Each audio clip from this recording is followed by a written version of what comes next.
ইরানকে অভিযুক্ত করে বলেছেন যে তারা হরমুজ প্রণালী দিয়ে তেল চলাচলে বাধা সৃষ্টি করছে, যা যুদ্ধবিরতির সমঝোতার একটি লঙ্ঘন।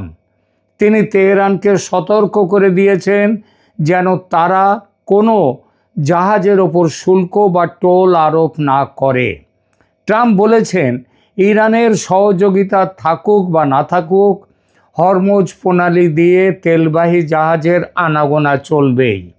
এর মানেটা একটাই দাঁড়ায়, এই কথার মানে যে ট্রাম্প হরমুজ প্রণালীতে ইরান তার কর্তৃত্ব নিয়ে থাকবে, সেটা আর থাকতে দেবেন না। এটা সেই যুদ্ধবিরতির আগের জায়গায় ফিরে যাওয়া। তেহরানের পক্ষ থেকে প্রতিক্রিয়া যদিও বেশ কিছুটা সংযত।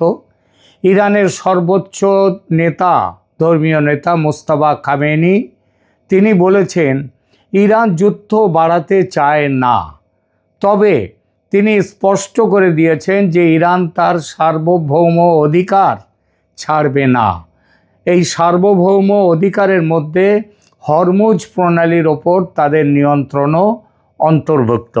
কিন্তু প্রশ্ন ওঠে, হরমুজ প্রণালী কি একাই ইরানের জলসীমার অন্তর্ভুক্ত, নাকি অন্য কোনো দেশের অংশ আছে এর মধ্যে, নাকি কোনো দেশের অংশই নেই এর মধ্যে?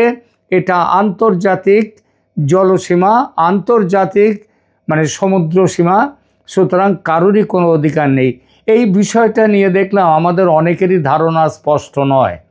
ইরানের হরমুজ বন্ধ করা নিয়ে এত হইচই চারদিকে যে অনেকেই মনে করেন যে হরমুজ প্রণালী বোধহয় এর মালিক বুঝি একা ইরান। ইরানের মধ্যে হরমুজ প্রণালী বোধহয় আসলে একটা জায়গা, সমুদ্র একটা, ইরানের মধ্যে সেটা। আসলে কিন্তু তা নয়।